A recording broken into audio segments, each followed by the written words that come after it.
informarle a sus representados, de estar diciendo, oye, mañana va a haber una reunión donde se va a elegir a fulanita, a fulanito, de hacer una estrategia de medios, reitero, por los diputados, en su mayoría por Morena, que tienen pues acalambrados a los priistas, que tienen a los panistas en silencio, y los que salen perdiendo son los ciudadanos por el desinterés de los diputados de Morena, que pues no sé qué informes le van y le dan al gobernador de Sonora, pero simple y sencillamente el que está perdiendo exactamente, se llevan entre las patas a Alfonso Durazo, se llevan entre las patas a una agenda que están despreciando a los ciudadanos por informar, y yo creo que coinciden ustedes. Tanto Amelia, bienvenida, qué gusto saludarte. Igualmente, Luis Alberto, mucho gusto en estar aquí en tu programa, saludar al auditorio y pues coincidir aquí con el licenciado Héctor Contreras.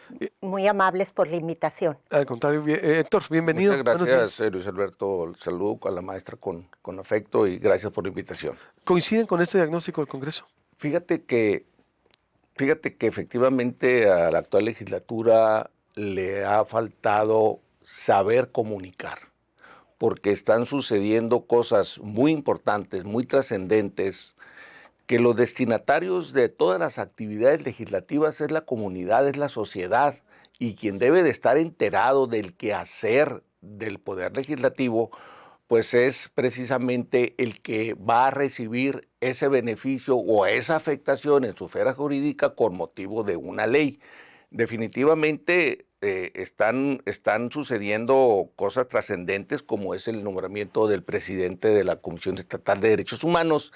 Sin embargo, pese a que se le dio una difusión, estimo que fue insuficiente.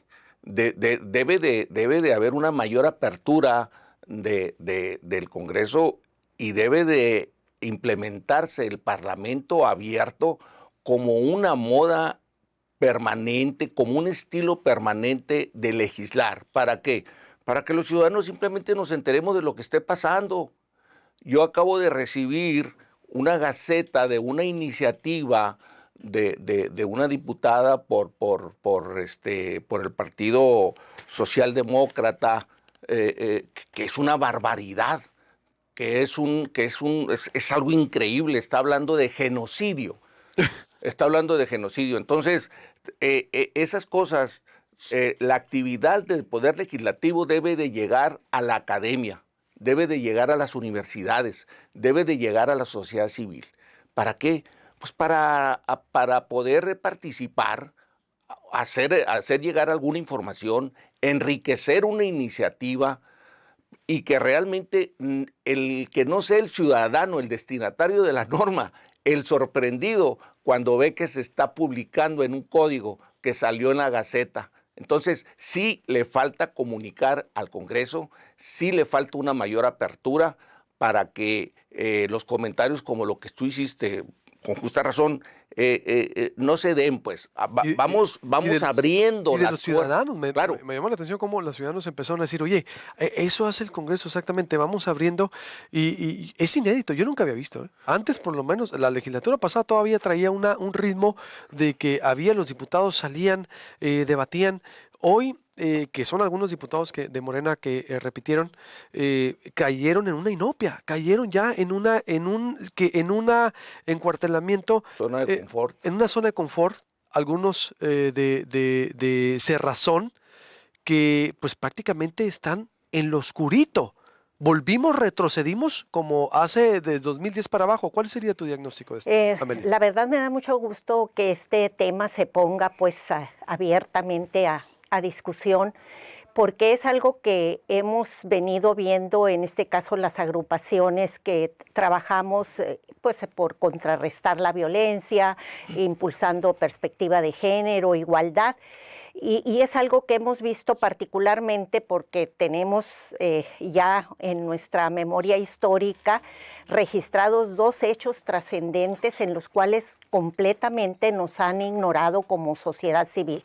Una fue el presupuesto, ¿sí?, donde nosotros presentamos para que se hiciera del conocimiento del Pleno un transitorio en el cual estábamos solicitando se dejara abierta la posibilidad de revisión del presupuesto de egresos del Estado, porque no habían contemplado en el presupuesto uno de los resolutivos más importantes que dictó, pues en este caso, la Secretaría de Gobernación a través de la CONAMIN, con base a los equipos de trabajo que dictaminaron la alerta de género al Estado. Uno de los resolutivos dice textualmente: el gobierno del Estado dispondrá recursos en su presupuesto de egresos para atender la alerta de género en los 6 municipios que fueron alertados. Pues nosotros vimos que ni la iniciativa del Ejecutivo ni el Legislativo estaban contemplando este resolutivo, esta cláusula del resolutivo. Entonces hicimos esa solicitud al Congreso de que se pudiera dar una revisión para incluir precisamente este presupuesto. ¿Crees que se puso en el conocimiento del Pleno? ¿No? Y lo entregamos en tiempo y forma a través de la Oficialía de Partes. Hablamos inclusive con la Comisión de Género para que defendiera este punto en el Pleno. No pasó nada. Y después se nos vuelve a presentar cuando hacemos también una observación en términos de lo que tiene que ver con la alternancia y la paridad para el nombramiento del nuevo titular de la comisión. También presentamos un oficio a través de la Oficialía de Partes en tiempo y forma. Tampoco fue hecho del conocimiento del Pleno. Entonces dice, si inclusive al interior del mismo Congreso están pasando este tipo de cosas, pues ¿qué podemos esperar acá los ciudadanos? Sobre todo pues un ciudadano que no está en algún colectivo, en un gremio profesional, que por lo menos les queda la posibilidad de la protesta, de reclamar, etcétera. Pues la verdad hay ese rompimiento del Congreso, pues en relación con esta obligación que los asuntos públicos pues los tiene que mantener en contacto con la sociedad y estarlos dirimiendo y debatiendo y socializando. Y no han visto ustedes tampoco. No hemos visto nosotros eso, ¿verdad? Y de alguna manera nos preocupa mucho que ahora que llega a la legislatura un grupo mayoritario de mujeres por las distintas fracciones parlamentarias, pues en realidad no tiene contacto con mujeres.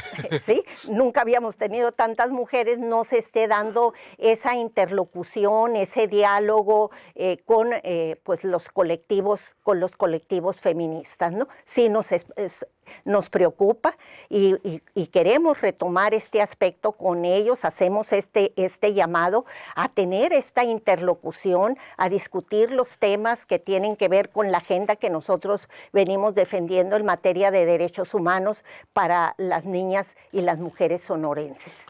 Bien, pues ese es el contexto.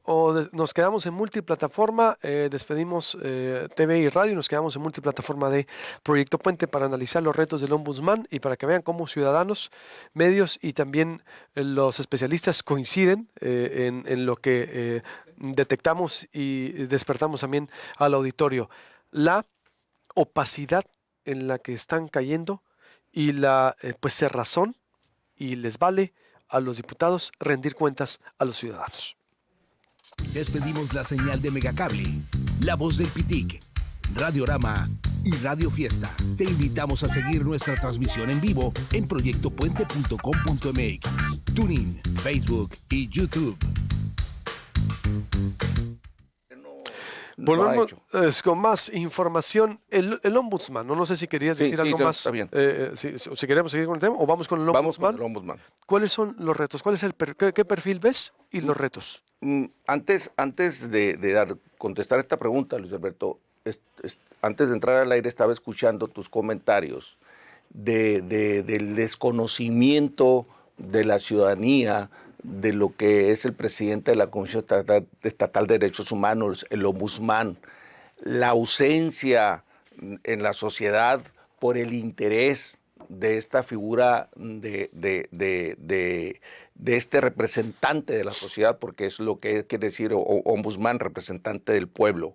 ¿Por qué está alejada o por qué no tiene interés? Bueno, la Comisión Estatal de Derechos Humanos fue fundada en el 92. Yo fui fundador de la comisión con el primer presidente, don José Antonio García Ocampo, que Muy tuvimos bien. 4 años. La comisión tiene 30 años de existencia, Luis Alberto. Sí, lo Y vi. toda esta situación de ausencia de interés, de conocimiento, de aspecto mediático, deriva única y exclusivamente de la propia institución por quienes la han presidido. La comisión tiene 30 años de estar fundada y ahí está, pero no sabemos qué hace, no tiene presencia, no tiene una penetración ante la sociedad donde se le tenga confianza. ¿Por qué? Porque la comisión se ha convertido en una instancia burocrática que ha sido dama de compañía del gobernante en turno. Eso es lo que es la comisión, y con un presupuesto y con una plantilla administrativa inmensa. Creo yo que eso es lo que genera el desconocimiento de la ciudadanía respecto de una institución tan noble y con una actividad tan importante como es el respeto, la promoción de los derechos humanos. Ahora bien, llega el doctor Luis Fernando Rentería Barragán, es un egresado de la Universidad de Sonora, con una actividad académica extraordinaria, con su especialidad son los derechos humanos, su doctorado en Palermo con mención honorífica, la mejor tesis doctoral de ese año, tiene 3 premios nacionales sobre derechos humanos, ha laborado en la Corte, es asesor permanente de uno de los integrantes de la Corte Interamericana de Derechos Humanos, del doctor Ferrer MacGregor. Es decir, Tiene un perfil. no es una persona que va a llegar a aprender o a improvisar a la comisión. Y eso es muy importante y es muy conveniente, porque fuera de la época del maestro José Antonio García Ocampo, todos, absolutamente todos los presidentes que llegaron adolecían de un perfil apropiado para ser titulares del organismo. Todos, no estoy dejando a nadie fuera. Y yo te pregunto, ¿qué recuerdas tú de la comisión como un acto importante, trascendente, en una recomendación, en un evento que digas la comisión marcó pauta, marcó línea, aquí impuso, evitó una otra? Ninguna. ¿Por qué? Porque el Estado, el gobierno, busca un perfil ad hoc para que no no moleste. Y así tuvimos al último, al penúltimo, que lo sacan del cerezo para llevarlo a la comisión. Yo creo que fue lo más ofensivo que hemos visto. Totalmente. El último. Y se convirtió en una dirección de la Secretaría de Gobierno. Totalmente. Descaradamente. Retomando el perfil del doctor Fernando Rentería, es de lo mejor que hay. Debo decirte así, sin que parezca exagerado, que de todos los que participaron, definitivamente es el mejor perfil académico, es la persona con más consistencia, con más experiencia, con más formación. Ahora bien, él es designado por el Congreso, pasan 4 personas, 2 hombres y 2 mujeres. Él fue en la primera ronda, que fue la única, obtuvo la mayoría calificada.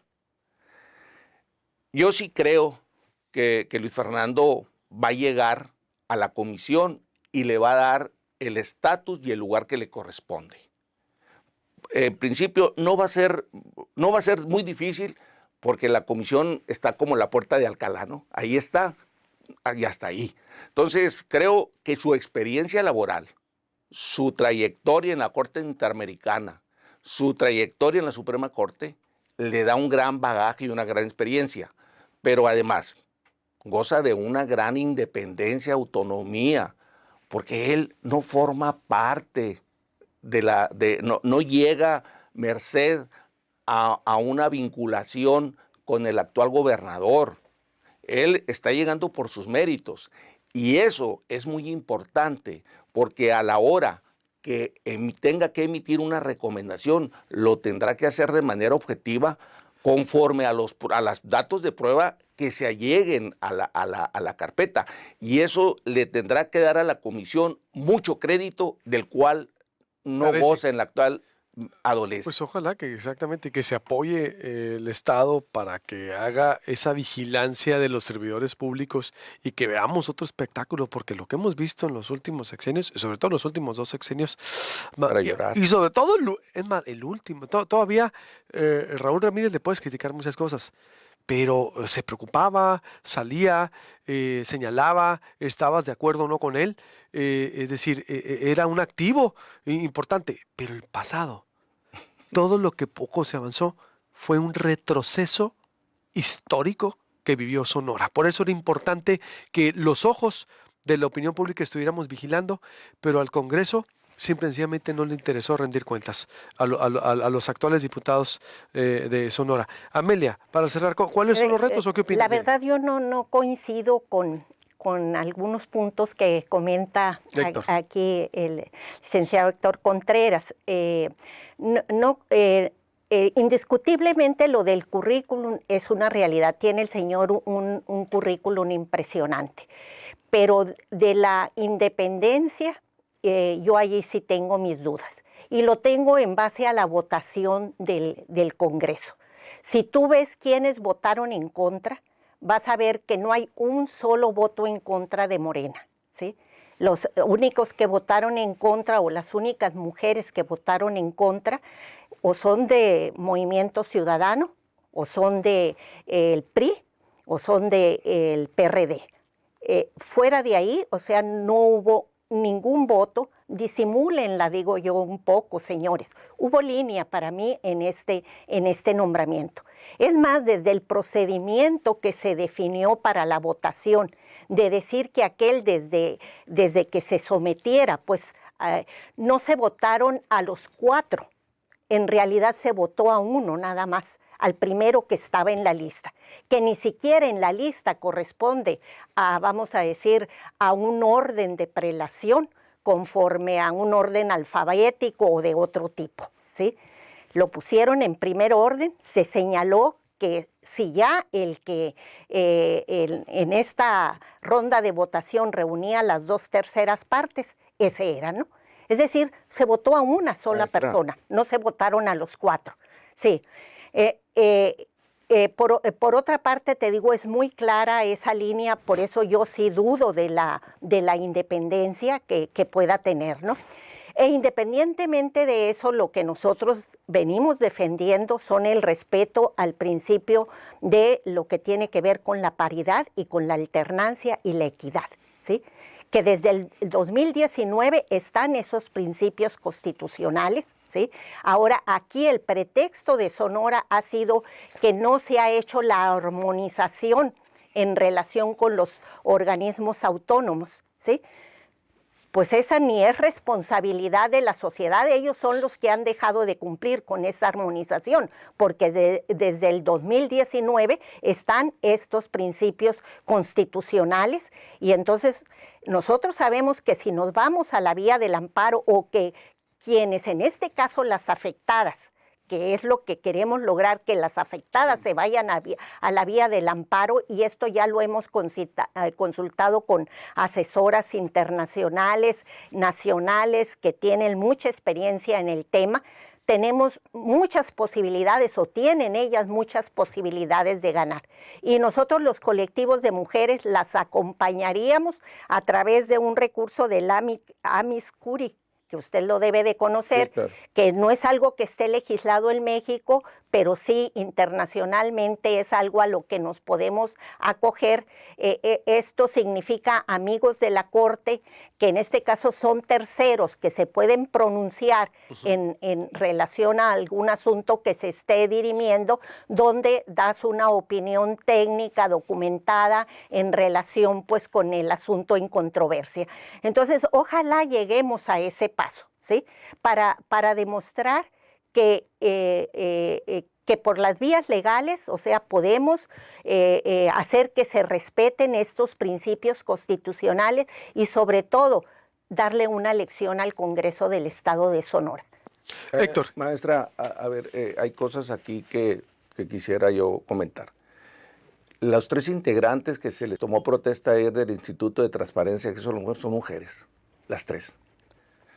En la comisión, en la convocatoria, se inscribieron originalmente 28 aspirantes. ¿A qué convocatoria se refiere? A la Comisión Estatal de Derechos Humanos. Okay. De los 28, 4 nada más fueron mujeres. Así es. Bien.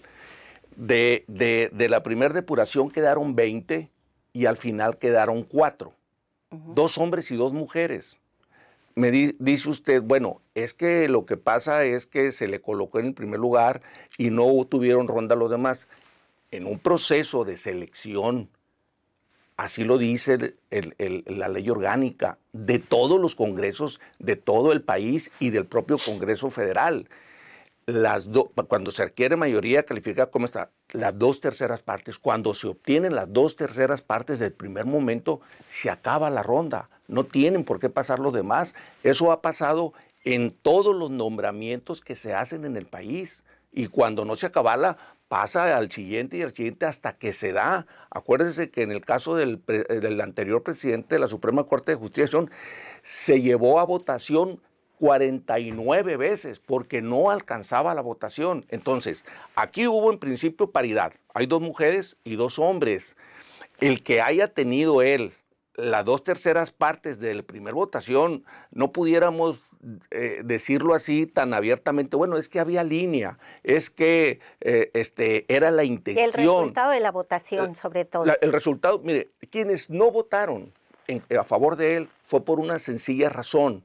MC dijo, el perfil es perfecto, no es inobjetable, nada más que ellas querían una mujer.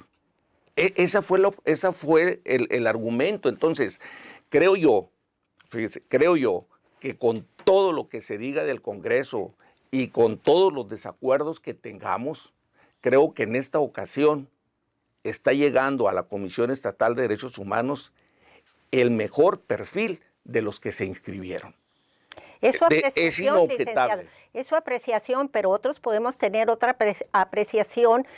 Nosotros, en el caso de los currículos de las mujeres, particularmente en el de Sanaé, o sea, pues vemos también una trayectoria y ahí sí clara, no institucionalizada en favor de los derechos humanos. Ella pertenece a colectivos que realmente han luchado por los derechos humanos. Ella estuvo en un cargo directivo dentro de Amnistía Internacional.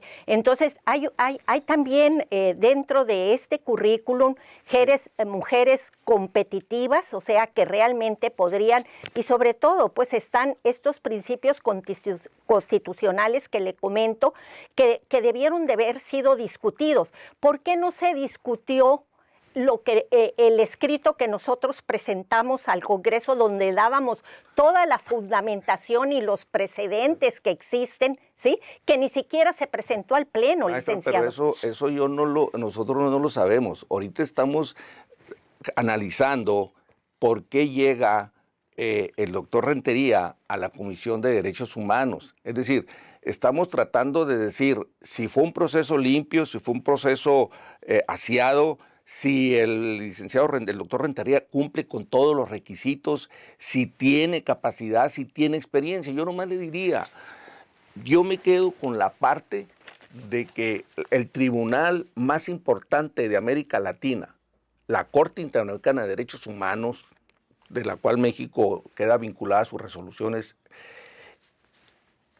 uno de los integrantes, uno de los jueces, Ferrer MacGregor, un constitucionalista a toda prueba, independiente a cabalidad, él ahí se formó, él se hizo. Pues entonces, si vamos a ver currículo con currículum, yo no estoy hablando mal de ningún currículum, simplemente estoy diciendo, este currículum, esta experiencia laboral, esta trayectoria, esta formación nos indica que es el mejor de todos los que se inscribieron. Ahora, vamos a ver su quehacer, vamos a ver cómo se desenvuelve en la comisión, vamos a ver el grado de independencia con que se maneja y vamos a ver el contenido de las recomendaciones para ver si realmente llega a cumplir con la ley. Ojalá no le falle. Pero no licenciado. pudiéramos Ojalá no le falle. descalificar a priori. El Congreso sí es cierto. Hay líneas que se tienden, hay líneas que se dan, como en el anterior presidente, era evidente y ahí tenemos los resultados. Pero en esta parte, fíjese que sí pasa la prueba de fuego el Congreso en cuanto a la forma de seleccionar al licenciado Rentería. Salvo la opacidad de no informar, ¿no? Claro Es decir, que hace dos falta. cosas diferentes. O sea, digo, están en la Se le inopia. debe de dar mucha difusión Sí, mucha, y les vale. a este Así es. tipo de procesos, porque seguramente habrá más personas que se inscriban. Por ejemplo, fueron 4 mujeres nada más, muy poquito. No, Pues porque no se les da difusión, es lo mismo, como dice ella, 4. Yo estoy seguro que hay Así muchas es. más mujeres también preparadas que son doctoras. Digo, yo también estoy de acuerdo contigo. Mis respetos para Fernando, lo conozco. Pero yo también creo que hay muchas más. Por la falta de difusión es lo mismo. Vamos a lo mismo con lo que iniciamos, como los ciudadanos nos daban. Por eso tuvimos tanta participación y este debate se da también en ese. Se circunscribe en el que solo 4 mujeres. Hay mucha mujer preparada también que pudo haber estado en la balanza. Sí, claro. Y reitero, como finalistas, no estoy objetando el perfil tampoco de Fernando. Me refiero estoy criticando la opacidad y la forma de los diputados, de cómo ya ellos planchados, o por lo que ellos quieren, o porque no les importan los ciudadanos, punto. Pero conclusión, oye, deberíamos hacer un al tú por tú, los dos Bueno. cada semana, ¿cómo la ven? Se avientan Está ahí bien. con mesa de análisis, nomás así. que la maestra que no se enoje. No, hombre, al No, no, contrario. Broma, es broma, No, no. es broma. Yo soy apasionada para Pues, hablar. necesitamos a alguien así. Bueno. Yo soy apasionada Claro. para hablar y pues me gusta defender aquello que pienso, Claro. ¿no? Por y favor, que- sígalo haciendo. Y en lo que estoy informada, Sí, pues, o sí, sea, sí. si no tuviera la información, pues a lo Claro. mejor ahí titubeara y dijera, pues no. Pero realmente sí me informo, licenciado, he visto la actuación de esta legislatura. Este no es un hecho aislado a otros eventos que hemos venido viendo. Y es una patología, Y porque es entonces, constante, sí. obviamente, dice usted, este proceso fue limpísimo, transparente, etcétera, etcétera. Pues permítame tener la duda porque Claro. he estado viendo todo este actuar de la legislatura y además, o sea, el resultado de la votación a mí me dice mucho. Dice usted, es que querían una mujer. No es que querían, es que hay, vamos a decir, derechos ahí Claro, que claro. tienen que ver con esto de la paridad, que tienen que ver con la equidad, que tienen que ver con la igualdad.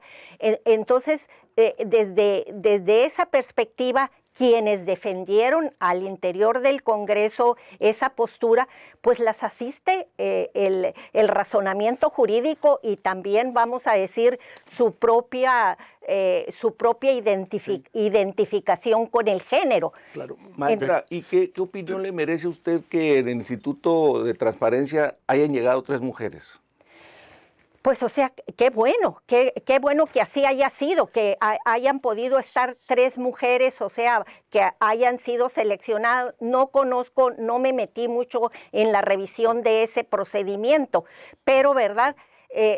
Claro que si históricamente a las mujeres se les ha venido negando este derecho y se abre la puerta en estos procesos para las mujeres, pues no es más que estar actuando con el respeto a estos derechos que nos asisten. La No es mayoría una... de los integrantes del favor. Congreso, No es un favor. La Así es. mayoría de los integrantes del eso. Congreso son mujeres. Sí, pues son mujeres. Pues y a es lo eso que me está diciendo referí. ella, pues, de que como las mujeres deberían estar más preocupadas por informar. O sea, vamos, yo creo que esté vinculado, ¿no? Yo creo que los dos tienen Sí. argumentos convincentes y también nosotros lo argumentamos en el sentido que... Difusión. difusión. No hay difusión. El Congreso de Sonora Correcto. está en la opacidad, en la inopia, está prácticamente, no le importa histórico. Yo nunca lo había visto en más de 20 años que tengo cubriendo también actividades del Congreso. Nunca, y se van, yo creo, a poner, pues de alguna manera, más oscuros, pero vamos a estar poniéndole esa lupa. Oye, Luis Nos vemos Alberto, la pues, próxima un semana. llamado muy respetuoso a Natalia Rivera. es quien ahorita encabeza, es la presidenta para que haga los acuerdos con la comisión de Claro, pero no es, y exacto, puedan pero no es sacar Natalia, no, esa- Natalia es la esos que trae el estilos. Parlamento abierto, al contrario, digo, Natalia no es Sí. el problema, yo creo que Natalia es la que necesita es el apoyo para que le hagan más caso a Natalia de cómo poder salir a la luz pública, porque Yo Natalia creo sí que ya... entre sí, ellas, y me refiero sobre todo a las distintas muy bien. mujeres que representan a los partidos, yo no las veo cohesionadas, pues, o Sí. sea, cada una anda con Jalando. las líneas de su propio partido, e inclusive ni socializándose, pues, Y a cuál los es de la More- agenda que traen en Así es. relación a sus propios partidos. Y a los ¿no? de Morena pues les vale gorro. Gracias, Amelia. Amelia. Sí. Gracias, Héctor. Nos vemos. A ver, vamos a hacer un alto por tu ahí. Sale, está Órale. bueno. Con permiso, Seguro que buenos sí. días. Se sube, Sí. suscríbase al canal de YouTube, se sube, por supuesto, este video teléfono, acá en la Ese. Proyecto Fuente. Ah, bye, bye. 66